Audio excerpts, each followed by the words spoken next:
bem, 2,16, gostaria de refletir com os irmãos sobre a mente de Cristo, refletindo a mente de Cristo, tá bom? Capítulo 2 é a conclusão de um raciocínio, quando ele diz assim, eu vou só explicitar aqui o que está em jogo nesse contexto, mas depois fazendo outras reflexões de outros textos, como é importante a gente entender o que está escrito aqui, né? E como a gente deve refletir a mente de Jesus Cristo, tá bom? Verso 16, portanto, veja que é uma conjunção, é óbvio que eu vou explicar aqui, né? Quem conheceu a mente do Senhor que o possa instruir? Resposta, ninguém, né? Nós, porém, temos a mente de Cristo. O ponto dele é que se a gente tem a mente de Cristo, só pode conhecer quem conheceu a mente de alguém, o seu próprio alguém ou aquele a quem esse alguém quer revelar, tá bom? Seria mais ou menos aquilo que acontece quando nós assistimos filmes de terror ou de suspense, de serial killer, e ele diz, eu não vou falar nada. E aí você tenta, o que passa na cabeça dele? Aliás, foi assim que nasceu a psicologia jurídica, né? Ou a psicologia forense. As pessoas foram começar a entrevistar aquilo que aparece no CSI, que vocês veem lá. As pessoas foram entrevistar no Criminal Minds, né? Na prática, elas foram entrevistar os assassinos, o serial killer, que só pode conhecer se a gente falar com ele. Só ele pode dizer a respeito dele mesmo, tá? E nesse caso, Paulo começa a desenvolver o argumento lá do capítulo 1, verso 24. Nós estamos aqui na conclusão de 1 Coríntios, capítulo 2, verso 16, tá? Isso toda hora eu estou conferindo se eu não estou falando errado, né? Ele está desenvolvendo o argumento de 1 Coríntios, capítulo 1, verso 24. Mas, para os que foram chamados, tanto judeus como gregos, pregamos a Cristo, poder de Deus e sabedoria de Deus. A grande questão é que sabedoria é essa que existe em Jesus Cristo.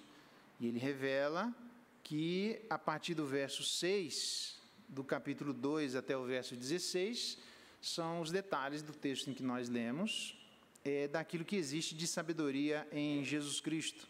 Só existe essa sabedoria no verso 23, quando ele diz assim, nós pregamos a Cristo crucificado, escândalo para um e loucura para outros. Ele já vai demonstrando que existe uma dicotomia, alguma coisa muito estranha, daquelas pessoas que não têm a mente de Cristo, obviamente acham bastante estranho, e, portanto, não consegue aceitar. Eu acho que a melhor tradução é essa, o melhor entendimento é esse, porque entender as pessoas entendem, aceitar é que são elas, tá bom? Entender a vontade de Deus não é difícil, ame seu próximo, qual é a dificuldade de entender? Nenhuma, isso é tranquilo, tá? Então, entender a vontade de Deus não é que Jesus Cristo morreu, tanto que as pessoas até hoje, quando eu converso com quem não é cristão, elas dizem assim, mas o problema de vocês cristãos é esse, só basta crer em Cristo, não precisa fazer mais nada, é só isso? Mas é só isso, porque alguém fez que a gente é incompetente. A pessoa, ela acha estranho, porque parece que rouba dela alguma coisa que no entendimento dela ela deveria participar, mas não pode do ponto de vista da salvação, tá bom? Então, nesse sentido, no capítulo 2, que aí nós entramos, quando ele vai começar a fazer um contraste, fazendo uma introdução do verso 6 ao verso 10, a gente está no verso 16, falando quem tem a mente de Cristo, do verso 6 até o verso 10, ele introduz quem é essa sabedoria. Expomos sabedoria entre os experimentados. Experimentados aqui são os maduros, os aperfeiçoados. Faça uma distinção na sua cabeça entre perfeição e não necessidade de manutenção. Perfeição, eu vou resumir o argumento, é aquilo que está de acordo com o projeto inicial. Quando você faz uma redação, que ela sai e esboça exatamente as suas ideias, você diz assim, perfeito. Né? Embora possa haver alguma vírgula, alguma preposição, coisas lá que precisam de ajustes. E não significa que a próxima redação você vai conseguir fazer de maneira correta, você precisa continuar estudando. Então, a ideia de perfeição na Bíblia é aquela que bate com o projeto original. Essa é a ideia de perfeição e não a ideia de alguma coisa que não precise de manutenção, tá bom? Então, ele está expondo sabedoria entre estes experimentados, entre esses maduros, esses que foram aperfeiçoados. Daí já dá para ver que, embora todos os crentes que ele vai enfatizar tenham obrigatoriamente a sabedoria de Deus, a mente de Cristo, pela razão que ele vai apresentar, mas nem todo mundo se encontra no estado de maturidade. Todos nós concordamos com isso, para mais e para menos, que existe diferença de santidade. A gente tem um pouco de dificuldade de entender que existe diferença de malignidade, mas a gente sabe que existe. Quanto mais perto de Deus, é impossível que a pessoa permaneça a mesma. Quanto mais longe de Deus, é impossível que a pessoa permaneça a mesma. Ninguém fica igual quando chega perto de Deus, e ninguém fica igual quando se afasta de Deus.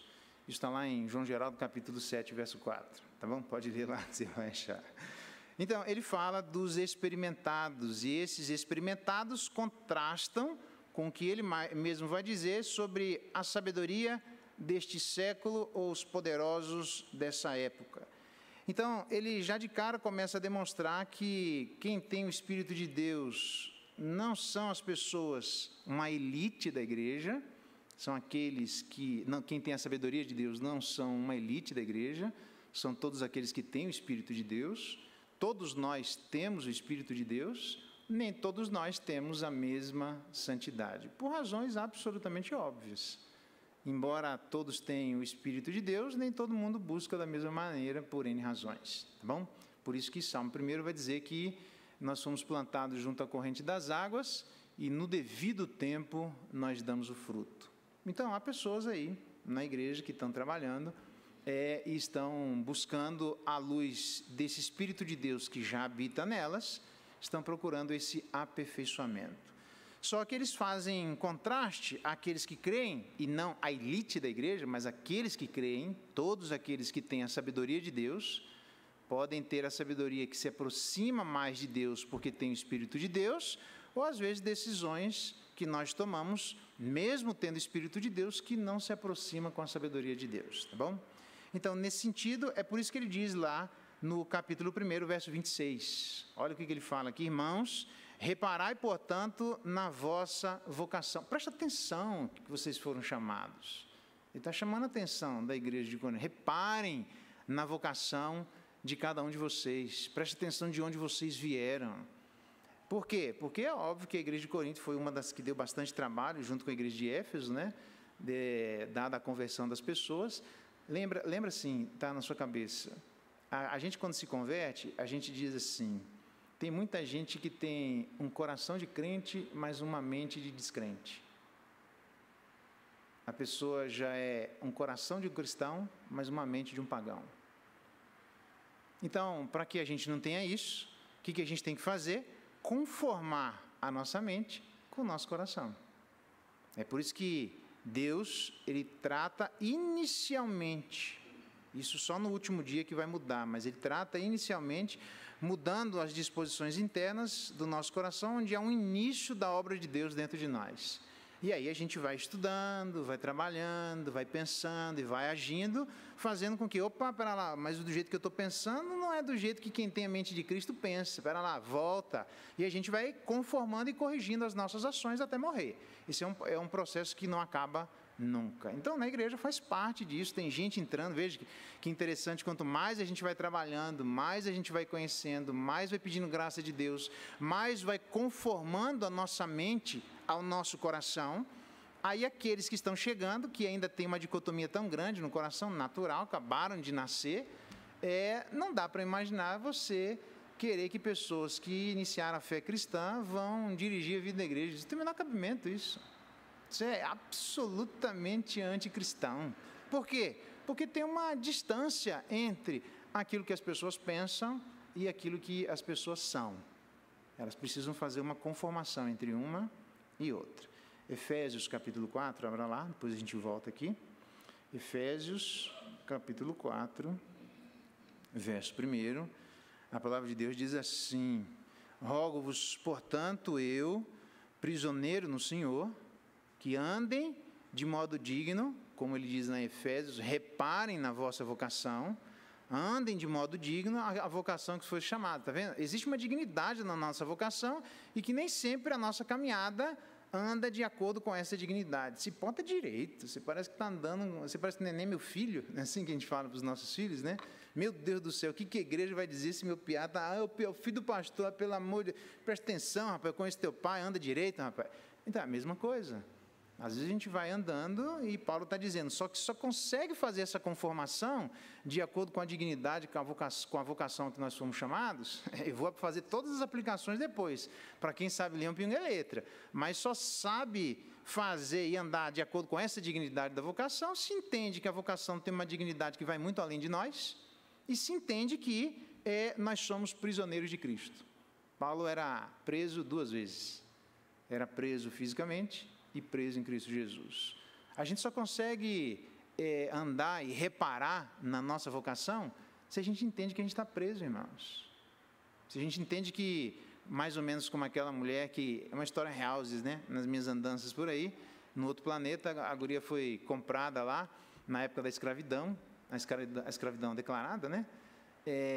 E aí a guria chegou, o novo dono, e a guria achou que ia ser abusada de alguma maneira, começou a reagir, e o cara disse, segura essa guria aí, e ela seguraram, contiveram na força, na marra, e ela diz, olha, eu comprei você, você está livre, que é exatamente o que Cristo fez conosco, eu comprei você, você está livre.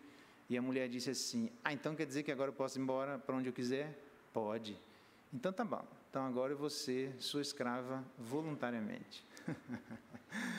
E ela passou a vida dela na escravidão. Isso aconteceu no Brasil, de uma forma pejorativa, mas aconteceu, né? Quando deram a liberdade, onde a Lei Áurea, lá, a princesa, foi assinar, e ela assinou a abolição da escravidão a lápis, que aí apagou com o tempo, né? E a galera saiu e eles não tinham para onde ir, não sabiam o que fazer. Aí eles voltaram, na prática, os escravos voltaram e disseram, nós estamos livres agora. Aí os donos, os latifundiários, que foram que impressionaram o governo na época para poder fazer essa assinatura, não tem nada a ver com uma atitude de benevolência.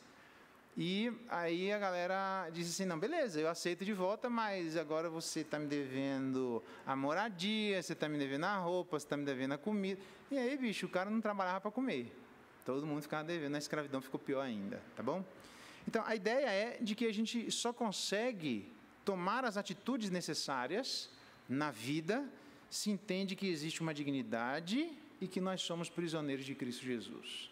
Todas as dificuldades que existem entre os crentes, crentes com crentes, crentes nas relações institucionais, com liderança da igreja, com liderança civil, com aqueles que lideram ministérios, entre família de sangue. Cansei de ver família, Marconi deve ter as histórias. Aliás, graças a Deus. Teu piá está aí hoje? Tá aí? Não, né? Ele estava internado, o piá do Marconi, aí passou a situação de inflamação de garganta. Coisa de criançada, quando vai na creche lá, se abraça todo mundo, lá, daí volta tudo doente. É desse jeito, né? Aí os pais ficam doidinhos, né? Graças a Deus que está melhor, Marconi, tá? Oremos aí pela família dele e de todos os crentes que têm filho pequenininho que vai na escola, que é tenso, né?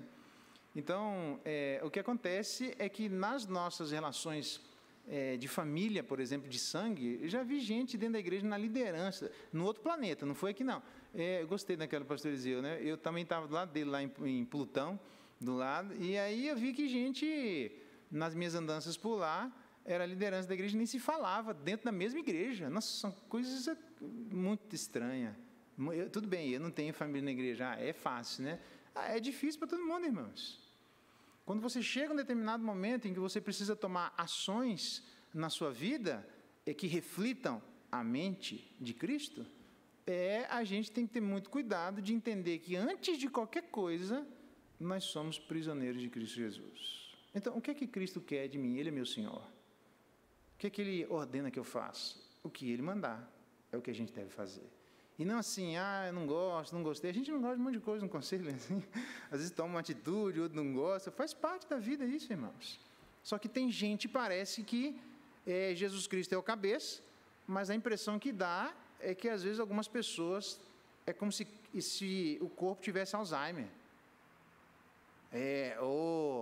Age de um jeito que está completamente solto, destrambelhado, como se o defeito tivesse na cabeça. Bom, como eu tenho certeza que Jesus Cristo, que é o cabeça, não tem nenhum problema com ele, quando nós tivermos certeza do que nós temos que fazer, a gente tem que fazer. O que está em debate é a gente ter certeza do que a cabeça manda. Quando a gente tiver certeza disso, aí não tem acordo, tem que ser feito. Qualquer coisa fora disso é considerado rebeldia. Como é que a gente sabe que isso é rebeldia, né? Para não ficar uma perseguição, porque aí 2 crentes sempre assim, né? Deus diz assim, diz A, e o crente diz, não, Deus para mim disse assim. Aí para não virar um contra o outro, todo mundo dizendo que está fazendo a vontade de Deus, só tem um jeito para resolver isso, põe na mesa. É isso que a maioria das pessoas não querem. Quem é amargurado, quem é triste, revoltado, ou começa a se aconselhar com gente fora da igreja, ou começa a buscar conselheiros, pingando de conselheiro para conselheiro, mas não quer colocar na mesa, porque se colocar na mesa, como diz a palavra, na multidão de conselheiros tem sabedoria. Se não fosse assim, essa igreja seria episcopal. Quem manda aqui sou eu. Gostei dessa ideia, né? Mas não é assim, a gente é presbiteriano. Não vai acontecer. Então, quando algum assunto vem na igreja, não é o que eu quero. Põe na mesa. Você não tem tanta certeza do seu argumento? Põe na mesa. E todos que temos o Espírito vão entender, segundo a palavra de Deus, se aquilo ali é de Deus e se deve ser feito ou não. É assim que funciona. E não o que a gente quer. Percebe? Então, cuidado, porque às vezes tem gente na igreja que quer agir como se fosse um justiceiro individual. Ele que tem todas as razões, ele que sabe todas as coisas, e na vida cristã não é assim. Volta lá para 1 Coríntios, capítulo 2, olha que interessante. Verso 6, como eu estava dizendo, como ele diz, os experimentados, né? Aperfeiçoados, em contraste com aqueles que são da sabedoria deste século. No verso 8, ele fala, a sabedoria que nenhum dos poderosos deste século. Quem são os poderosos daquela época que Paulo está fazendo menção? Pelo menos 2 nós podemos falar de poderosos políticos e poderosos eclesiásticos. Poderosos políticos, Pilatos. Eclesiástico, Caifás. Então, Caifás matou Jesus e Pilatos também. Então, quando nós agimos de acordo com circunstâncias que eminentemente são contrárias àquilo que a cabeça diz, e que, portanto, a gente não está conformando a nossa mente ao nosso coração, o que Paulo está dizendo é que crentes podem agir como Caifás e como Pilatos. Veja que interessante. A gente tem que ter muito cuidado com as nossas ações. Todos nós temos o direito de dizer sim ou não. Todo mundo tem. Desde que, faz muitos anos que eu falo isso publicamente, na televisão eu falava isso lá. E falo isso, não tem nenhum problema. Porque este ponto todo mundo concorda, até a metade dele, todo mundo que estou falando é crentes e descrentes, tá? Quando todos nós temos liberdade desde que nos responsabilizemos pelas consequências de nossos atos, até aqui crentes e descrentes concordam, e eu continuo aqui e na eternidade. Aí o descrente não gosta disso, não, mas vai ser assim.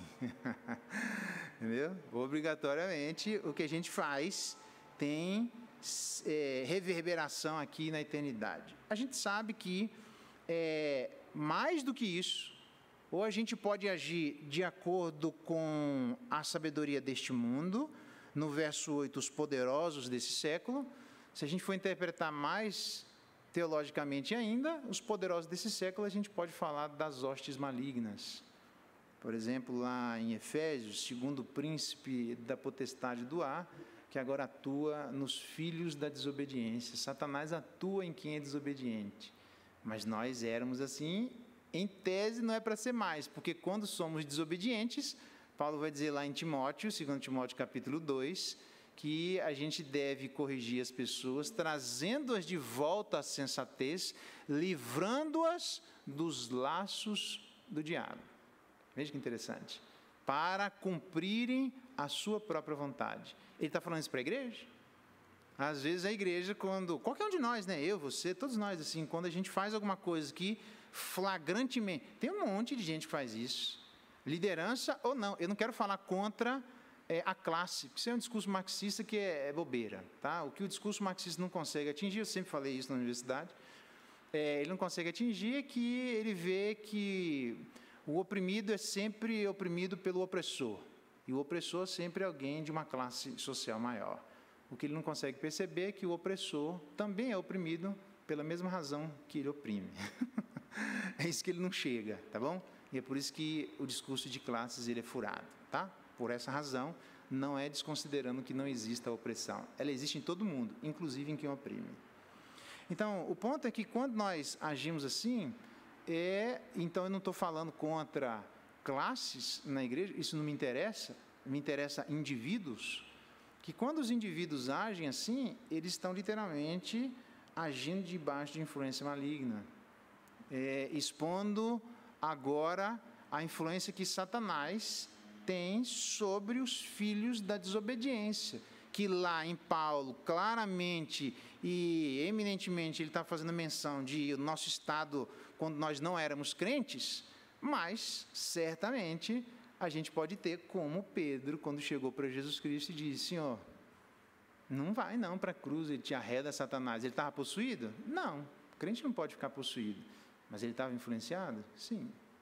Fazendo alguma asneira ali? Total, ele estava viajando, ele veio para isso. Sempre falou que ele veio para... Não, o que você está falando? Não, Jesus Cristo percebe que tem alguma coisa além disso. Então, cuidado, porque daí a importância que nós temos, nossa, como é que eu faço para poder saber se as minhas ações refletem a mente de Jesus Cristo, conformando a minha mente ao meu coração? Coloca sobre a mesa, é tão simples. É só colocar sobre a mesa e não fazer perguntas do tipo, como já me fizeram. Nas minhas andanças lá no outro planeta, o cara perguntou assim para mim, na época que tinha locadora, lembra na época que tinha locadora, né, que a gente ia na Blockbuster, era o máximo, né, pegar sem falar com ninguém, nossa, velho, e aí era o rico que pegava lá, nossa, e deixava assim, sem falar com ninguém, meu Deus, aquilo era o auge, e naquele auge da locadora, o camarada perguntou para mim, o que o senhor acha de eu ter fita pornográfica? Cara, a sua pergunta te denuncia, você sabe disso. E aí tem gente na igreja que já ficou chateado, para não dizer outra palavra, porque o camarada era impedido de cantar no louvor só porque ele praticava swing. Só isso, uma coisa simples, da igreja, mesmo da igreja. Então, velho, não. Eu entendi sua fraqueza, ok, mas vamos conformar a nossa mente e o nosso coração, porque você está parecendo Caifás. E eu falo isso publicamente, sempre falei para ele, cara, o cara era pedófilo lá na frente, aí a gente vai vendo, né? As pessoas vão cedendo, ninguém cai assim, num buraco de abismo da noite para o dia, elas vão cedendo, irmãos. Como diz o salmista, um abismo chama outro. Por isso que é importante o convívio na igreja. Não é para fazer, nunca foi para fazer número. Tem gente que faz isso. Que importante, né? O que quer dizer uma reunião de oração com 1000 pessoas? Nada. Quer dizer uma reunião de oração com 1000 pessoas, que tinha lá um monte de gente orando para Deus nenhum, e aquele monte de gente que estava orando para Deus nenhum não resolveu nada. Aí veio um que estava orando para um Deus que é verdadeiro, um Deus que é verdadeiro, é só o contraste que eu queria fazer, né? Um Deus que é verdadeiro, e deu certo. Então, uma reunião de oração, um monte de gente para Deus nenhum, não serve para nada, irmão. Então, o que quer dizer um monte de gente dentro da igreja orando? Depende. É Caifás que está falando ou é Jesus Cristo? É Pilatos que está se reunindo ou é Jesus Cristo? Porque se for Pilatos e Caifás, não quer dizer nada. E a gente é mestre, mano, e a gente vai pulando às vezes, nem sempre, mas às vezes, Paulo já orienta isso, cuidado, porque nos últimos dias as pessoas não quererão ouvir a verdade de Deus e procurarão conselheiros segundo as suas próprias cobiças. Quem nós procuramos diz muito do que nós queremos. João Geraldo capítulo 8, verso 2. Quem nós procuramos diz muito o que nós procuramos. Desculpa? Queremos, obrigado. O que nós procuramos, quem, diz muito sobre o que nós queremos. Obrigado. Como o filho faz, a gente faz igual, irmão. Só que de uma mentalidade mais elaborada. Não se engane, não. Tem muito Caifás dentro da igreja. Tem muito Pilatos dentro da igreja. Então, quando você diz assim, seu filho está onde? Na igreja? Pelo amor de Deus. Eu falo em casa e falo em público. Porque Jesus falou para a gente se acautelar. Onde você vai? Na igreja? Pelo amor de Deus, cuidado, hein? Você está indo na igreja, hein, velho? Aquilo ali é campo minado. Cuidado, porque tem gente lá que não necessariamente está com a mente de Cristo. Como é que eu sei? Põe na mesa. Não é eu que estou falando, põe na mesa. Se quiser, eu ponho, sem problema nenhum. E outros põem, como esse. Alguém aqui vai rebater que o cara pode praticar esse swing e ser membro da igreja? E pode estar em conformidade com Cristo? Estou falando alguma asneira? Não. Mas o cara ficou indignado, velho, porque o conselho estava fazendo alguma coisa que era absurdo, porque era uma perseguição pessoal. Se for assim, velho, declaradamente, não, você aqui está fora. Ou você conforma o seu coração, ou o seu lugar, não sei o que você está fazendo aqui. E dessas eu tenho para contar para vocês, e vou uma atrás da outra, porque isso acontece em outros planetas. Então, conformar que acontece na igreja? Acontece. Por influência, como os poderosos desse mundo, e nós, quando estamos fazendo estas reflexões sobre a vida, que se parece mais com as reflexões dos poderosos desse mundo, certamente. Ele diz lá em Coríntios, né? Ele fala só assim, ó, e você conhece esse texto, nos quais o Deus desse século cegou o entendimento dos incrédulos, para que não lhes resplandeça a luz do Evangelho da glória de Cristo. Mas para os crédulos, a luz do Evangelho de Cristo resplandeceu. Então, para os crédulos, a ação é diferente de para os incrédulos. Embora para ambos exista uma certa postura de apologia, mas é diferente porque um está completamente na escuridão, mas o outro está na luz. Então, é diferente eu chegar para dizer, ó, você não sabe, mas deixa eu dizer, é assim que funciona, beleza. Agora, para o crente, como aconteceu, eu já comentei, acho que esse caso aqui, do camarada dizer assim, se engraçou com uma guria lá, numa casa de massagem, casado, com 3 filhos, o pastor foi lá e disse, nem vou te falar nada, você sabe. O evangelho brilhou no seu coração. Você não é um cristão? Então resolve. Ele diz, Deus é que colocou essa mulher na minha vida, só Deus é quem pode tirar. Não, Deus não colocou essa mulher nenhuma na sua vida, não faz isso não, não fala uma asneira dessa não.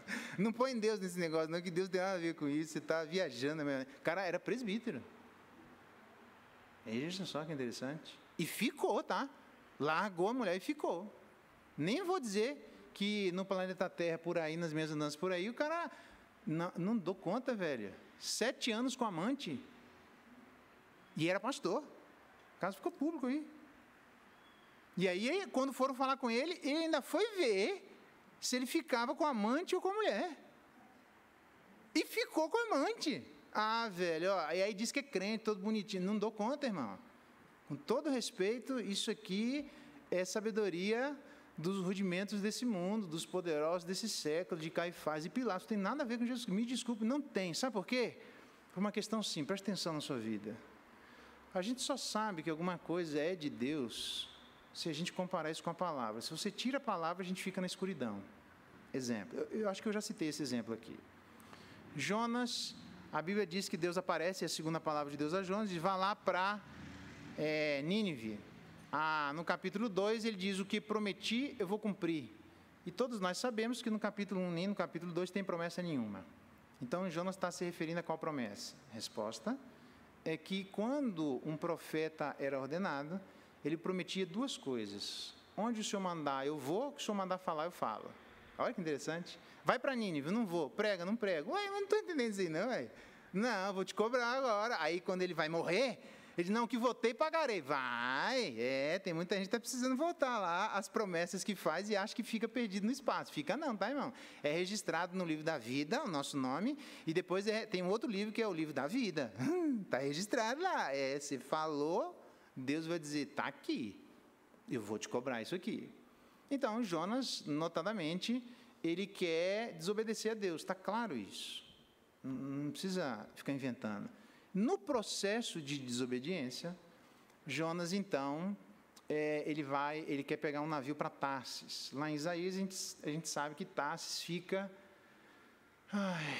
bastante longe depois de onde Judas perdeu a botas. Onde Judas perdeu a botas é só na primeira parada. É bem depois, muito longe, onde não se ouvia. É praticamente a parábola do Novo Testamento, do filho pródigo, quando ele se afasta de pegar a herança lá e vai para longe. Ele podia gastar aquela herança no mesmo bairro. Por que ele não quer gastar no mesmo bairro? Porque tem gente que conhece o pai dele, cara, mas te conhece, o que você está fazendo? Então, como ele não quer lembrar da família, ele vai para bem longe, onde ninguém conhece. É mais ou menos o que a galera faz. Geralmente vai para um lugar onde ninguém conhece, para poder extravasar a sua mente. Então, Jonas fez isso. Ele passou no banco na época, e como um lugar era longe, e não vem toda hora, o navio, quando um navio vai para longe assim, a gente sabe que enche rápido, porque tem um monte de gente esperando. E a gente sabe que, normalmente, a passagem, quando enche rápido e é para longe, custa mais caro, né? Ir para esse bairro aqui é diferente de ir para Rondônia, ir para o Chile. Quanto mais longe, mais caro. Jonas queria ir o mais longe possível, passagem mais cara possível.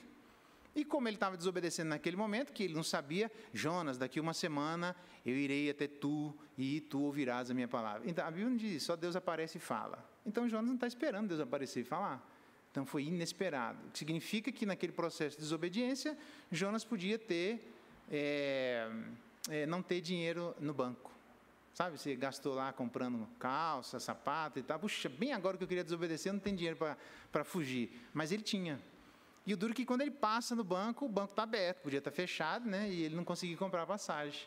E ele tira o dinheiro, porque tinha dinheiro, e quando vai comprar passagem, tem passagem para vender. Olha, rapaz, tá tudo, os astros estão, todos eles de acordo com a vontade de Deus, porque todas as portas estão abertas, logo, é Deus quem está abençoando. Não. Mas então vamos orar. Nem precisa, não gaste seu tempo. Tem oração que é inútil, pare de fazer oração, é desnecessário. A gente já sabe o que está escrito, não inventa moda. Então o cara pergunta para mim, pastor, o que o senhor acha? Devo separar da minha mulher? Não precisa perguntar para mim, você já sabe qual é a vontade, por que você está perguntando para mim? Você já sabe qual é a verdade. É desnecessário, já está revelado. Então, se você tira a palavra de Deus, quando a gente vai, Jonas tinha dinheiro, o banco estava aberto, conseguiu sacar dinheiro porque funcionou o esquema do banco, porque podia estar não funcionando, conseguiu comprar passagem, porque tinha passagem, entrou lá, ninguém perguntou nada. Rapaz, os astros estavam a favor de Jonas, logo Deus estava abençoando. Não estava. Então, cuidado, porque pessoas que resistem a Deus, normalmente, elas querem interpretar o mundo fora da palavra de Deus. Se você tira, é impossível. O que a gente tem que fazer para conformar nossa mente ao nosso coração, ao coração convertido, para ter a mente de Cristo, melhor dizendo, para refletir a mente de Cristo? A gente precisa ir conformando as nossas ações, colocando sobre a mesa, isso não está certo. Beleza, não está certo, você vai ter que arrumar. Mas eu não gosto. Não, eu sei, eu também não gosto de um monte de coisa e a gente vai ter que arrumar, não tem como. Não tem outra saída, senão a gente vai parecer mais com Pilatos do que com Jesus, mais com Caifás do que com Jesus e até, às vezes, mais com Satanás do que com Jesus. Tem gente que anda na igreja e você fala assim, cara, seu demônio encarnado, que não é possível, fala alguma coisa, age de alguma maneira, pensa de um jeito que você olha... Continua. Abra lá 2 Timóteo capítulo 3. E só para a gente entender, não está acontecendo nada na igreja não, tá, irmão? Está de paz, assim. Eu só estou falando aqui o que está escrito, é só isso. Só. Aproveitando que não está acontecendo nada, agora é a hora, né? Antes que aconteça, beleza? 2 Timóteo, capítulo 3. Capítulo 3 é famoso de 2 Timóteo, porque o verso 1 ele diz, sabe, porém, quando ele fala dos laços do diabo, né? Lá do verso 26, que eu falei para vocês, né? O retorno à sensatez, livrando eles dos laços do diabo, tendo sido feitos cativos por Satanás para cumprir a sua vontade. Tem gente na igreja assim. Eu já estou dizendo gente, não sei sentido crente, quando vai desobedecendo, a mente não reflete a mente de Cristo, irmão, não é por aí o caminho, volta. Então, por que nós estamos na igreja? Justamente para isso. Para que não haja um processo de Wolverine espiritual, eu me autocorrijo. Isso não existe, mano. Esquece disso. A gente vai corrigindo até um ponto, chega uma hora que a gente não aguenta. Chega uma hora que tem uma facada carnal, aí o Espírito Santo vai lá e vai sarando, não acontece. Ele sara. Ele vem outra pessoa, vai lá e vai costurar e vai doer. E vai botar um band-aid, um metiolate, que era um remédio de Deus, né? Põe o metiolate lá, tá doendo? Deus está sarando, assim, né? Assim. Aí ele diz assim, logo depois de falar dos laços do diabo, verso, para que ninguém diga que tudo é Satanás, já que é laço do diabo, né? Então tudo é Satanás, né? Capítulo 3, verso 1, sabe, entretanto, para que você não coloque Satanás na jogada, que nos últimos dias sobrevirão tempos difíceis por causa dos homens. Dos homens. Não é por causa de Satanás. Ele acabou de falar dos laços do diabo, mas ele diz, os últimos dias vão ser dificultosos porque a gente não vai facilitar. Pastorear a igreja seria fácil, eu não sei se eu estou errado aqui, pastorear a igreja é pastorear a gente. Tem gente que diz isso, sim, melhor. Tem gente que diz assim, eu prefiro lidar com boi do que lidar com gente. Eu não, eu prefiro lidar com gente e também com boi. Porque o boi eu posso matar e comer, gente não, né? Assim, então, cada um tem sua função, né? Então, eu tenho que trabalhar com boi e com gente. Mas cansa trabalhar com gente. Eu sei disso, irmão. Paulo vai dizer em Gálatas lá, que se a gente vai colher os frutos, a seu tempo ceifaremos, se nós não nos cansarmos de fazer o bem. E no contexto, cansar de fazer o bem ali diz respeito às obras da carne e às obras do Espírito. É onde aquele que plantar na carne colherá a corrupção, quem plantar no Espírito colherá para a vida eterna. Do que ele está falando? Das obras da carne e da obra do Espírito, que acabou de falar no capítulo 5. E o que a gente faz? Ajuda as pessoas no capítulo 6. Se alguém for surpreendido, então não precisa ficar caçando na vida de ninguém. O pastor não é um caçador de recompensa. Ele está caçando para ele virar o galardão grandão. Não, esquece, mas eu não quero saber da vida de ninguém. Mas quando chegar, se você for surpreendido pela falha de alguém, surpreendido quer dizer que eu não fiquei atrás de ninguém, entendeu? A igreja, né? Então, foi surpreendido, a gente deve corrigir com espírito de brandura e tomar cuidado para que a gente mesmo não caia no mesmo processo. Então, do que ele está falando? Obras da carne e obras do Espírito. Então, nesse processo, ele diz, se a gente não se cansar de fazer o bem, que bem? Das obras do Espírito, não tem outro bem. Eu já disse a vocês que aquele texto de Gálatas não tem nada a ver com cesta básica, mano, nada a ver com isso. Pode distribuir cesta básica tanto que quiser, mas não inventa no texto. Não tira do texto aquilo que é dele. E o texto está dizendo de uma vida ética. Aquele que tem a mente de Cristo. Só que aquele que tem a mente de Cristo, quem tem filho sabe disso. É fácil você educar um filho para ser crente? Caraca, velho, parece que ele nasceu torto. É porque nasceu torto mesmo, é isso mesmo, está certo. E para corrigir, mano, não faz isso. Eu fico imaginando como é que foi. Só teve um pai que experimentou alguma coisa diferente. Não teve outro. Só um. José e Maria. Jesus Cristo faz isso, sim, senhora. Jesus Cristo vai na escola. Vou, sim, senhora. Jesus Cristo lê a Bíblia. Sim, senhora, lê, sim, senhora. Nossa, faz alguma coisa aí, que isso tudo é sim, senhor, não senhor. Sim, senhora. Só ela, velho. Porque ele é o cara que nos desobedeceram. Eu fico imaginando a conversa de Maria e Isabel. Eu sei que João Batista era cheio do Espírito Santo, mas não era Jesus. João Batista eu sei que era profeta, mas era caído. Então, João Batista e Jesus têm uma diferença bem grande. Por isso que vem primeiro o menor, para preparar o caminho para o maior. Então, eu fico imaginando a conversa de Maria e Isabel. Maria e Isabel. E aí? Não, caso tranquilo. Nossa, velho, João Batista é crente, mas né, tem hora que eu tenho que ir, João, é para lá, para a esquerda, para a direita. Não, para mim eu falo, ele faz. Nossa, que estranho. Não, é porque é normal assim. É porque um nasceu torto e outro não. Essa é a diferença. Então, percebe que quando a gente vai ensinar, a gente percebe que educar alguém nos caminhos do Senhor dá um trabalho do tamanho do dia inteiro. Cansa, e às vezes cansa. E algum faz assim. Quem já não experimentou isso?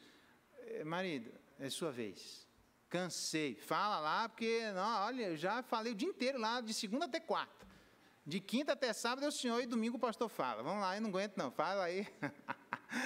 E aí tem gente que faz o quê? Traz na igreja, fala aí, não aguento não, fala aí, porque o pai e a mãe já falou, ele não ouve ninguém, vamos ver se ele ouve alguém na igreja.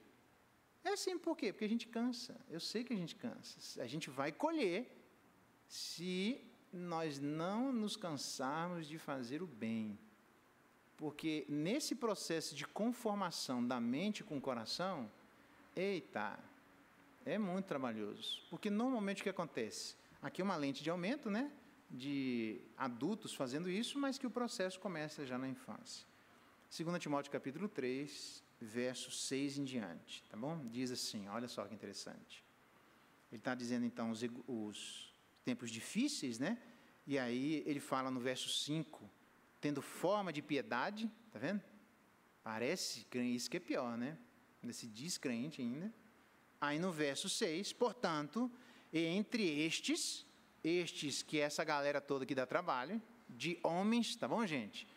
De seres humanos, homens e mulheres, sem gênero que eu estou dizendo é homens e mulheres, homens na palavra nesse sentido. Ele não está falando de homens do gênero masculino que dão problema e depois do gênero feminino, não. Homens no sentido de homem e mulher, depois ele vai dizer das mulheres que refletem esse problema de homens e mulheres, tá bom? Tendo piedade, verso 6, entre estes encontram os que entram sorrateiramente nas casas, vê lá quem recebe na sua casa, não se recebe gente na casa para falar o que quiser. Cara, eu respeito você, mas na minha casa mando eu, então você fica na sua aqui, não. Pensou? O cara chega na sua casa e começa lá um monte de calúnia, um monte de coisa de sem domínio de si, um monte de coisa de crueldade, a Cruella lá, do 101 Dálmatas, cara, chegar na sua casa e você vai receber a Cruella? Não, não é para receber a Cruella não, irmão. Não, na minha casa aqui, não. Você pode fazer isso onde você quiser. Aqui a conversa é diferente. Por quê? Porque você vai responder pela sua casa e na casa de Deus também. Também não é desse jeito. Por quê? Porque alguém vai responder pela casa de Deus, é óbvio. Aí tem gente que faz de maneira sorrateira. Beleza, uma hora isso vem à tona. Eu não me preocupo com o que as pessoas fazem de maneira sorrateira, do ponto de vista que eu tenho que saber tudo que sorrateiramente é feito no meio da igreja. Por quê? Porque tudo que sorrateiramente é feito no meio do povo de Deus, Deus sempre colocou à tona. Eu tenho que me preocupar quando isso vier à tona. A maneira sorrateira de pensar, cada um que pense na sua sorrateirice. Ok? Ele diz lá assim, penetram sorrateiramente nas casas, com maior forma de piedade, né? Conseguem cativar mulheres sobrecarregadas de pecados e conduzidas de várias paixões. Então, gente conduzida de várias paixões, homens ou mulheres, como Pedro vai dizer, como filhos da obediência, não vos amoldeis às paixões que tinhas anteriormente no tempo da vossa ignorância. Paulo vai dizer aos Efésios, cuidado para que vocês não pensem como pensam os gentios. Olha só. Então, homens e mulheres podem andar conduzidos por várias paixões. E quem é conduzido por várias paixões, não vai conseguir fazer uma conformação do seu coração com a mente de Cristo. Tem uma hora que vai bugar. Não vai dar certo. E aí, quando bugar, você precisa resolver o que você quer fazer da vida. Ou você conforma a sua mente ao seu coração, ou você assume a bronca. Onde isso vai te levar, não tem problema algum. E eu também. Né? A pessoa chegar aqui, eu tenho uma amante faz 12 anos, tem 3 filhos do outro casamento. Que isso, velho? Vocês me deixariam pregar hoje à noite? Eu tenho a impressão que não. Eu posso estar desconfiado, mas eu acho que não. Então, se vale para mim, por que você acha que não vale para você? Não, é todo mundo, velho. Está todo mundo na mesma casa. E é uma bênção, assim, tá? E aí ele diz lá, vai vendo o que ele vai falar aqui, ó. Ele dá nome, tá? Que aprendem sempre, mas jamais podem chegar ao pleno conhecimento, chegar ao conhecimento da verdade. Tem gente assim, velho, ouve sermão para vir antes da escola dominical, ouve 2. Aí ouve a escola dominical antes do almoço, mais 3. Aí depois do almoço 4, depois aí ouve o sermão no domingo à noite, aí antes de dormir 3 e ainda põe um sonzinho para uma reflexão lá de algum pastor que está pregando isso. Mas não aprende, não muda nada. Você vê na vida totalmente torta. A minha questão não se preocupe com isso, irmão. Não é o quanto que você ouve, é o quanto você absorve. Essa é a diferença. Existe uma doença, eu não sei o nome dela aí, os médicos aí podem... Tem até uma mulher que é bem estranha, desse ponto de vista, né, de salubridade física, que ela come aquelas pratadas de macarrão e é pele e osso, porque ela tem uma doença que não absorve nada. E aí tem gente que acha que está crentão, porque ouve bastantão. Não.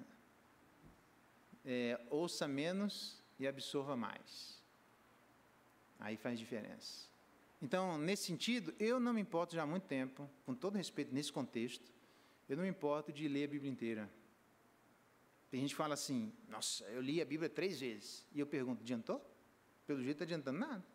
Porque se você está lendo, vamos lá, hoje 3 capítulos, amanhã 4...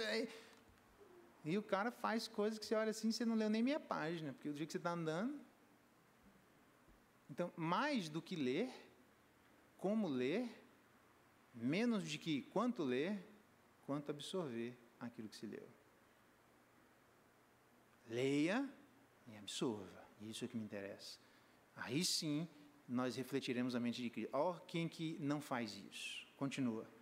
E de modo que aprende e desaprende. No verso 8, Janes e Jambres, ele dá nome.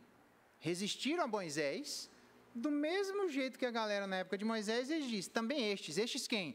Os últimos dias serão difíceis por causa dos homens.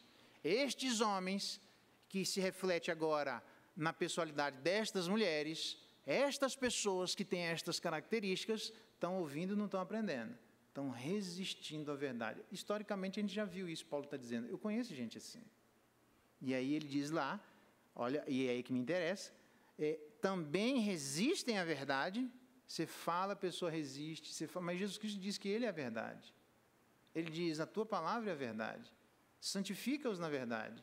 E a gente fala que tem a mente de Cristo, que é a verdade, que deu a palavra, que é a verdade, e a palavra diz isso. Não gostei. Pois é, mas o que você quer que eu faça? Eu dou o melhor exemplo que eu tenho, tem vários, né? Mas esse foi um exemplo icônico, né? Ele diz assim, a Bíblia diz que tem que... eu quase apanhei, várias vezes, tá, irmãos? Em várias circunstâncias, muito estranho. Eu comecei a achar estranho isso no meio da igreja, porque eu falei, vem cá, eu estou falando eu achava que era só falar a verdade na igreja que estava certo. Não, eu fui entendendo que não. Uma vez eu falei assim, né, pregando num casamento, homens, amem sua mulher como Cristo amou a igreja, de maneira voluntária, abençoadora, e tarará, e morreu por ela, beleza? Nossa, eu fui assunto do casamento, irmão. Olha lá, tudo é homem agora. Não, irmão, eu só tenho 20 minutos para falar, só dá para falar do homem. Se me der mais 20, eu falo da mulher. E se me der mais 20, eu falo dos filhos. Se der mais 20, eu falo do trabalho, que não dá tempo de falar tudo, irmão. Ué? Agora, eu pergunto, o homem não tem que amar a mulher como Cristo amou a igreja? Ninguém odeia a própria carne, antes alimenta dela cuida. Eu só citei o texto e falei, virei assunto de casamento. Me malharam até dizer chega. Eu sei o que eu passei, irmãos. Porque o camarada chegou para mim assim, você tem que amar a sua esposa desse jeito. Pois é, né, pastor? Tudo é você que é casado com ela, não sou eu, irmão. Ué, estou entendendo isso aí, não? Aí você acha que é só a verdade. Então, eu também achava. E eu fui aprendendo que não. Porque tem gente que, erroneamente, acha diferente porque resiste à verdade. A verdade está dizendo assim, irmão. Mas eu não estou fazendo, então, vamos lá. Mulheres, sim, eu não estou fazendo. Vamos lá. Esse é o princípio da Bíblia. E aí ele diz lá ainda, né? Eu já vou lembrar, o outro exemplo foi muito estranho, velho. Outro exemplo, eu quase apanhei, irmãos. Eu falo, provavelmente que eu quase apanhei, eu falo mesmo. Se vier bater de novo, eu vou ouvir de novo. Porque eu me lembro na época que eu falei assim, quem planta não é nada, quem colhe não é nada, mas Deus que dá o crescimento. Está escrito lá no texto. Isso não tem invenção de interpretação. Eu posso ser o maior plantador de igreja do mundo, pode ser Billy Graham, Ninja, pode ser Jirai, ou pode ser o Naruto do plantação de igreja. Você não é nada. Deus é quem dá o crescimento. Quem colhe, você pode ser o maior ceifador de vida, você não é nada. Deus é quem dá o crescimento. Nossa, eu não sei nem como é que eu consegui sair da igreja. Eu falei, vem cá. Será que nós estamos lendo a mesma Bíblia? Não é possível, bicho, porque é isso que eu não estou falando mal de ninguém, é isso. O problema é que a igreja vai se afastando tanto daquilo que está escrito na palavra, que a gente vai inventando uns dogmas que não existem. Então, o que a gente tem que fazer? Esse foi o problema. De acordo com aqueles que resistem à verdade, verso 8, são homens de todo corrompidos na mente, reprováveis na fé. Não irão avante, a sua insensatez será a todos evidente, do mesmo jeito que foi evidente com Janes e Jambres. Sou eu que estou inventando. Esse camarada lá que quer ficar com um monte de mulher lá, ixi, você não se cria na igreja assim. O camarada lá quer fazer swing, você não vai se criar no meio da igreja. Isso aqui, igreja de Cristo, irmão. Cristo não disse que não é para fazer isso, o que você quer que eu faça? Criei igreja inclusiva, beleza, vai lá na igreja inclusiva. Jesus Cristo excluiu um monte de gente, o que você quer que eu faça? Fala com ele, não tem nada a ver com isso. Só conforme a sua mente ao seu coração. Qual é o problema nosso? Resistência na mente. Esse é o problema. A verdade de Deus é fácil. Quem é aqui que não sabe o que é ser mais amigo de prazeres do que amigo de Deus? Qualquer um sabe disso. Não precisa ter dificuldade para inventar moda, não precisa fazer curso de teologia para entender isso. Todo mundo entende isso. Quem que não entende aqui de pessoas que são caluniadoras, diábolas, fala aquilo que não é verdade? Nós sabemos disso. Não é para ser assim, mas tem gente que faz. Então, se fizer, dizer, irmão, não é desse jeito, irmão. Você está falando coisas que são fake news aqui, claramente, entre nós. Você está falando coisas do seu irmão que você não devia nem estar falando. Primeiro, porque não são verdadeiras. E segundo, se for verdadeiras, você tem que falar com ele, não é com todo mundo. Entendeu? Então, cara, volta, porque senão a gente vai começar a refletir. É isso que se refere mais a quem Deus não é, do que a quem Deus é. Mateus capítulo 22, que horas são? Isso, ainda dá tempo ainda. Mateus capítulo 22, verso 37. Respondeu Jesus: amarás o Senhor teu Deus de todo o teu coração, de toda a tua alma e de todo o teu entendimento. Amar a Deus de todo entendimento é fazer com que a nossa mente se conforme à mente de Jesus Cristo. Não é fazer, tem gente que acha que amar de todo entendimento é ficar inteligentão. Não, é ficar crentão, irmão. Se a gente sabe 10%, esses 10% tem que estar de acordo com o que Jesus Cristo é. Se sabe 50%, 50% tem que estar de acordo com o que Jesus Cristo é. E se sabe mais, tudo o que nós sabemos tem que se coadunar com quem Jesus Cristo é. Se não se coadunar, a gente não está amando a Deus com o nosso entendimento. É ou não é verdade que tem determinadas ações que a gente chama assim... A gente não fala insensatez porque essa palavra quase não é usada no português. A gente fala assim, cara, isso aqui é irracional. Não é assim que a gente fala, né? Isso é irracional, o que você está propondo aí não tem sentido. Está completamente tem sentido do ponto de vista daqueles que têm a mente de Cristo, que interpretam o mundo à luz do que Deus interpreta. A gente não tem direito de interpretar o mundo à luz dos nossos próprios gostos e prazeres. Há uma luta enorme para a gente conseguir fazer isso. Mas à medida que a gente quer testar se a gente está fazendo isso, põe sobre a mesa. Põe sobre a mesa se swing e todas essas coisas passam em qualquer pessoa que minimamente tenha a mente de Cristo. Isso não vai passar. Então, a pessoa procura o caminho dela porque ela entende que verdadeiramente ela não quer isso e resiste de uma vez, como Janes e Jambres, ou ela diz, de fato, eu sou um pecador. É isso. De fato, o que eu estou querendo está errado. Isso. Me ajuda porque eu quero largar aquilo que está errado. Exatamente.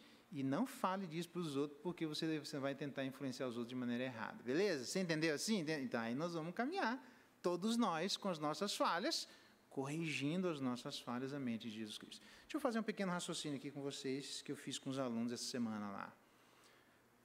Jesus Cristo, a Bíblia diz que Deus é paciente e perdoou todos os nossos pecados e Ele ama a vida de seus filhos. Então, a minha pergunta é, como é que eu posso ligar o amor de Deus à justiça de Deus? Eu não tenho o direito de ler, nenhum texto da Bíblia me dá esse direito, esse foi o erro dos teístas abertos, de tentar ler Deus à luz única e exclusivamente de um atributo. Tá? Tentar ler Deus à luz de um atributo só, a gente não tem esse direito, porque a Bíblia não dá esse direito. Então, a Bíblia diz que todos os mandamentos de Deus são igualmente justos. O que significa dizer que existe uma paritariedade de justiça. A mesma justiça que diz que Deus é amor, diz que Deus também é irado, diz que Deus é justo, diz que Deus é paciente e diz que Deus é um monte de coisa. Então, eu não posso pegar Deus é paciente e tudo que eu quiser interpretar, Deus é paciente. Não dá, eu vou ter que juntar as coisas. Esse é o difícil. E a Bíblia diz que Deus é amor. Todo mundo, quando vai falar dos erros, fala do quê? De Deus é amor. Então, quando eu for pregar, eu tenho que pregar sobre amor. Quem disse? Eu tenho que pregar sobre Deus. Nem só sobre ira, eu tenho que pregar sobre Deus. Tudo que Ele é. E Deus é amor, mas Deus também é justo. Como é que a gente fala da justiça e do amor ao mesmo tempo? Sem fazer com que uma coisa se coloque contra a outra. Se Deus ama, como é que Ele pode julgar a vida de alguém? O mundo já está julgado, nós também. A única diferença é que Deus julgou cada um de nós em Cristo Jesus. E as outras pessoas, Deus também vai julgar nelas mesmas. Significa que, obrigatoriamente, a justiça de Deus se manifesta ou de maneira pessoal ou de maneira representativa. Não tem outra saída. Para nós fomos julgados em Cristo. Alguém nos representou no julgamento. O julgamento foi batido o martelo, alguém pagou a nossa pena. Isso, é assim que funciona. Então, eu posso falar do amor? Posso, porque Deus me amou em outra pessoa. E os outros? Então, vão ter dificuldade. Por quê? Porque eles serão cobrados pessoalmente. Eu não sei quem são, mas no último dia eles saberão. Tá? Então, é possível a gente falar de Deus sendo amor e Deus sendo justo? É, e a gente deve fazer isso. Para quê? Para a gente evitar de ler quem Deus é à luz exclusivamente de um atributo, porque a Bíblia não traz essa autorização para ninguém. Quem tentou fazer isso acaba caindo em heresia. Tá bom? 1 Timóteo, capítulo 1. Abra lá, eu já estou encerrando aqui. Se puder avisar a turma lá dos jovens, por gentileza, Itamar, que a gente vai começar a assembleia. O que eu falei? 1 Timóteo, né? 1 Timóteo, capítulo 1. Ele diz assim, verso 18, este é o dever de que te encarrego, ó filho Timóteo, segundo as profecias de que antecipadamente foste objeto. Combate firmado nelas o bom combate. De que jeito? Mantendo a fé e a boa consciência. Porque alguns, tendo rejeitado a boa consciência, naufragaram na fé. Então, a gente tem que se preocupar com o estado da nossa consciência e muito. Sobre capítulo 1 Timóteo, capítulo 1, verso 18 em diante. Tá? E dentre estes, que se corromperam na boa consciência, se contam Himeneu e Alexandre, os quais entreguei a Satanás para que eles parem de blasfemar. Estava no meio da igreja. Gente lá falando que não devia. Ele dá nome às pessoas, é interessante, não é perseguição, não é nada, porque é tão evidentemente contra, que ele diz, cara, aquela postura ali não tem nada a ver com a mente de Cristo, não está se coadunando. Então ele diz, olha, isso não está certo. Segunda, deixa eu ver aqui, Tito, capítulo 1. Deixa eu seguir com alguns textos para que a gente leia e você perceba isso.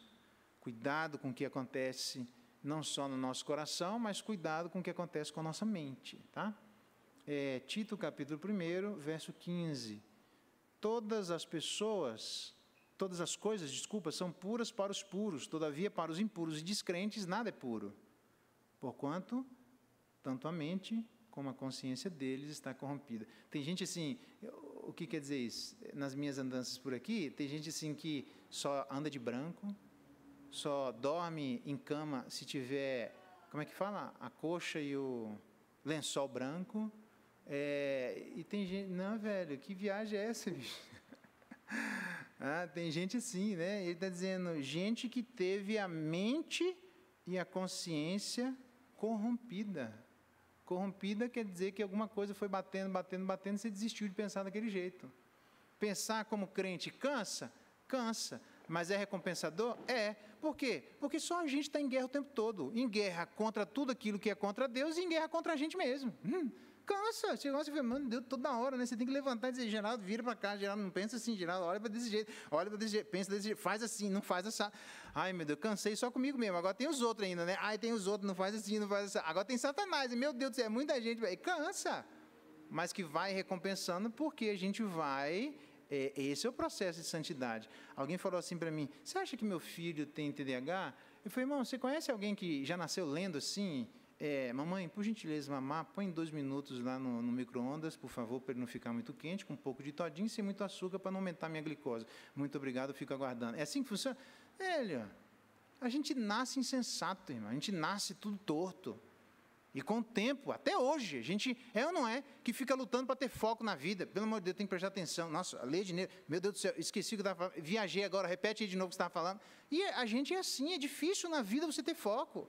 Porque foco tem a ver com disciplina. E disciplina tem a ver com treinamento. E treinamento tem a ver com práticas diárias. É assim que funciona com todos nós. 1 Timóteo, capítulo 4. Olha só. Capítulo 4, verso 1. O Espírito afirma expressamente que nos últimos tempos, os nossos, alguns apostatariam da fé por obedecer a espíritos enganadores, gente que gosta de ludibriar a igreja, e obedecer ensinos de demônios. Pela hipocrisia daqueles que falam mentiras, tentam enganar, e que têm cauterizada a própria consciência. Olha lá, tem gente que a consciência já perdeu faz muito tempo. Então, é importante a gente que tem a mente de Cristo pensar no estado da nossa mente, de ter, por isso que eu falei ontem lá, né, sobre o temor do Senhor, trazer aqueles benefícios, de trazer serenidade por causa da nossa torre forte, das altas muralhas, é importante, porque senão, o que acontece? A gente perde. Então, por que a gente está junto aqui? Por que a gente vem na igreja? Não é, irmão, para fazer, não esquece isso, velho, Deus nem precisa disso. Não tem nada, escuta o que eu estou te falando. Nada do que nós fizermos vai acrescentar alguma coisa em Deus, tudo é dele. O mundo é dele, o dinheiro é dele, nós somos dele. A gente ainda dá trabalho ainda, porque ele tem que manter, tem que dar saúde, tem que corrigir, dar o espírito, dar a promessa, fala de maneira pública, presta atenção. E ainda assim a gente faz errado, a gente só dá trabalho para ele. Tudo é dele, não tem nada que a gente acrescente a ele. Deus não precisa de nós. Ele não precisou do mundo para ter lá, sabe, 3 milhões de anos, Pai, Filho, Lado do Espírito. Rapaz, hoje de manhã, não tem manhã ainda, tarde, não tem tarde, só tem nós, está meio chato aqui. Vamos criar um mundo para criar um problema lá para a gente poder fazer alguma coisa, porque está meio devagar esse negócio. Então, não foi assim. Deus não tem necessidades como nós temos, irmãos. Então, nesse sentido, a gente vem na igreja para nós aprendermos. A gente vem na igreja para nós crescermos.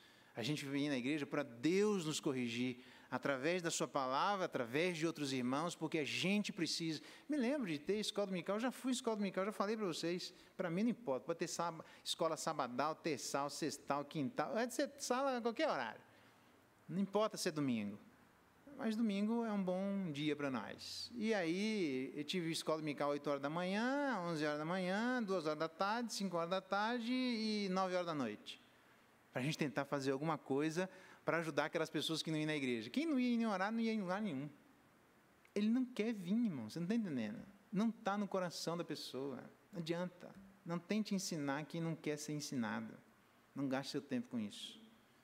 Daí uma senhora, para variar, os mais velhos, dando exemplo, levantou, depois de nós passarmos por todas essas experiências, com o pastor Eliseu que veio aqui, e termos a escola dominical depois do culto, ela disse, pastor, o senhor pode colocar a escola dominical de madrugada.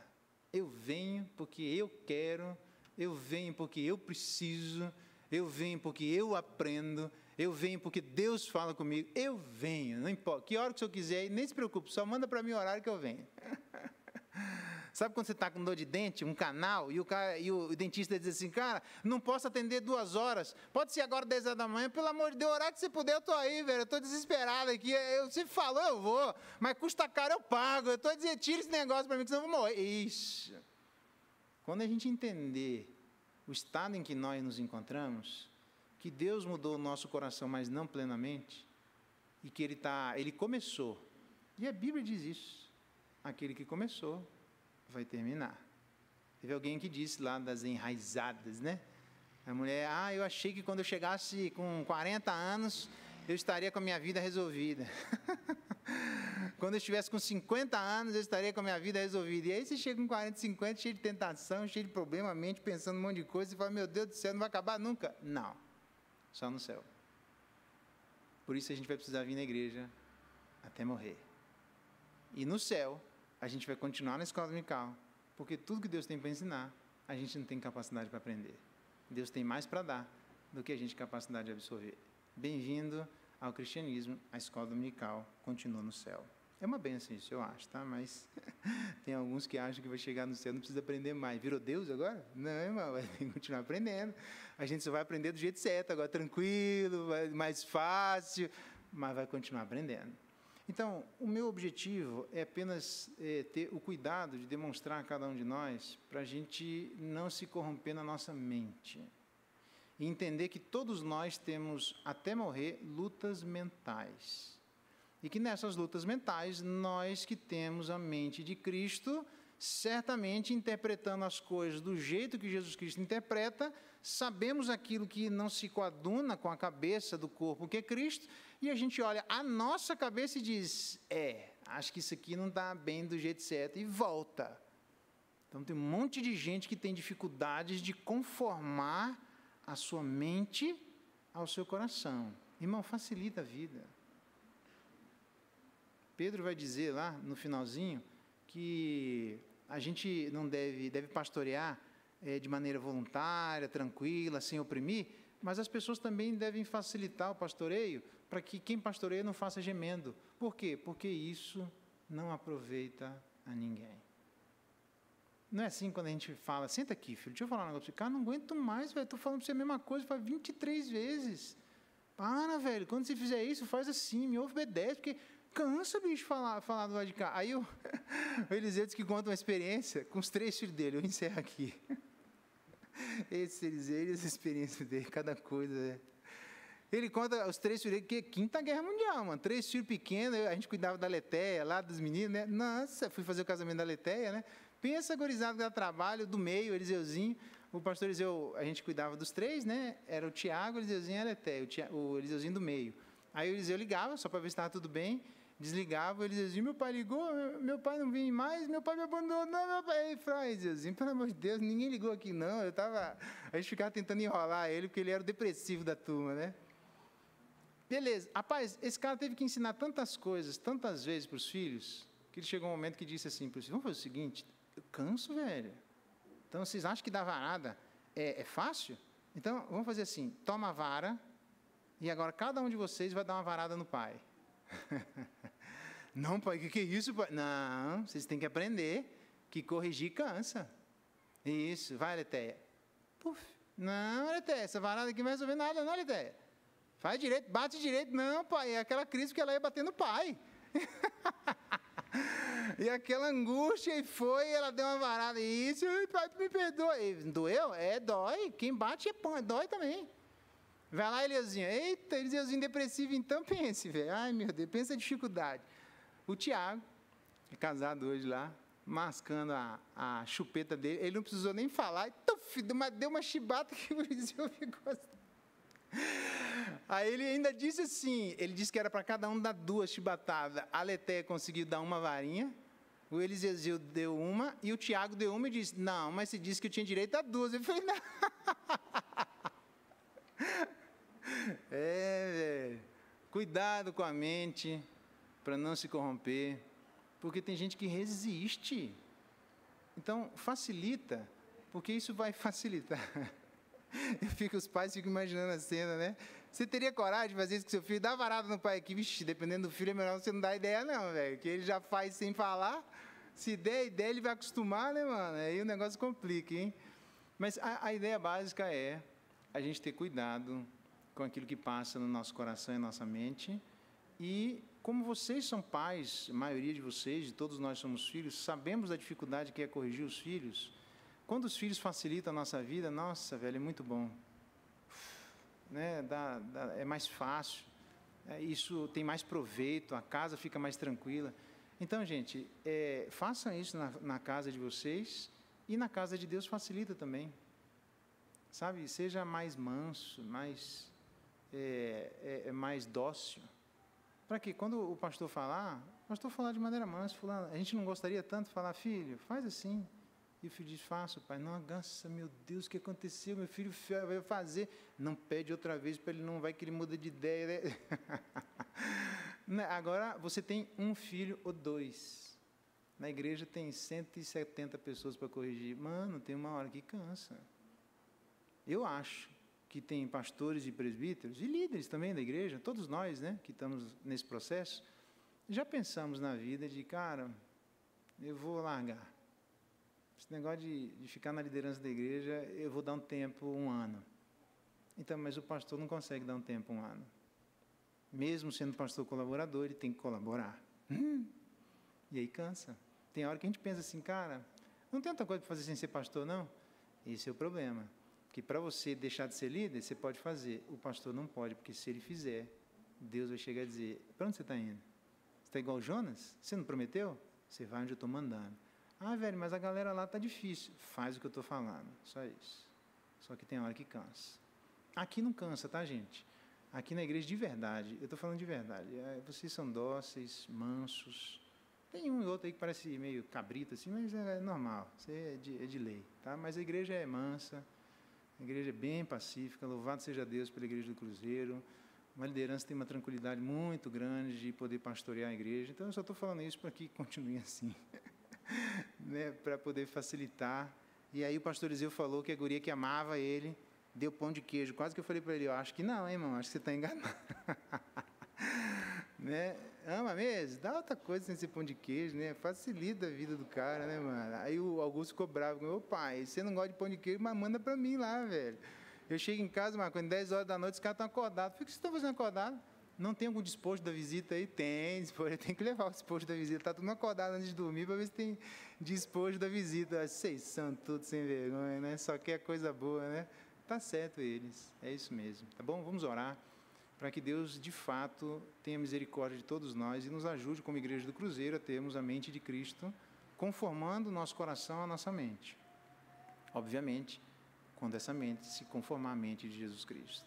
E tentando fazer isso para que a gente facilite o trabalho de quem está liderando, de quem está liderando o ministério, do presbíteros, diáconos, do pastor. O pastor é mais um, mas de todos nós. Vamos facilitar o trabalho de todo mundo para que ninguém faça isso gemendo.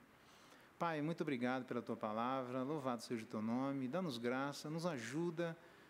Nós não temos o direito de nos parecermos com Caifás, com Pilatos, com os governadores deste mundo, com o próprio Satanás. Não, Senhor, muito obrigado. Ele até atuava, às vezes quando nós erramos, somos insensatos, ele fica na espreita para continuar atuando, mas louvado seja o Teu nome, porque o Senhor nos conduz à Tua verdade. Dá graça para que cada um de nós aqui, ou acompanhando de maneira online, continue, ó Deus, tentando conformar o seu coração e a sua mente à mente de Jesus Cristo, se parecendo como um verdadeiro Cordeiro de Deus, aprendendo dele que é manso e humilde de coração. Nos faz uma igreja assim, dóceis no trato, porque quem pastoreia gemendo, isso não tem proveito para nós. E nós queremos fazer aquilo que tem proveito. Ajuda-nos a jamais resistirmos à Tua verdade, Janes e Jambres, e tantos outros que Paulo, e Mineu e Fileto, e tantas pessoas que Paulo vai demonstrando que verdadeiramente tornam os dias difíceis. Pai, os dias são difíceis, mas se depender de nós, nós queremos fazer os dias mais fáceis na nossa casa, nós queremos fazer os dias mais fáceis no nosso relacionamento conjugal, mais fáceis no nosso relacionamento paternal, mais fáceis no nosso relacionamento eclesiástico, mais fáceis na nossa irmandade. Dá-nos graça para que essa seja a nossa realidade. E se formos surpreendidos, ó Deus, com alguém que errou, sem ficar futucando a vida de ninguém, dá-nos a clareza, a certeza e a humildade necessária para tratarmos aquilo que precisa ser tratado. Sempre entendendo que nós somos caídos, mas nem por isso nós precisamos deixar de corrigir quem necessitar de correção. Abençoa-nos para que a espiritualidade reine nessa igreja cada dia mais. Muito obrigado pela Igreja do Cruzeiro, obrigado pelos presbíteros, pelos diáconos, obrigado por cada líder de sociedade, obrigado por cada irmão aqui que é dessa igreja já há muitos anos, obrigado por aqueles que têm se achegado. O Senhor tem trabalhado nos nossos corações, nós somos testemunhas disso, todos nós podemos testificar como o Senhor tem sido bom com a nossa vida. Continua, Deus, derramando graça sobre graça, para que essa igreja seja uma igreja segundo o Teu coração. É a nossa oração e clamor em nome de Jesus. Amém.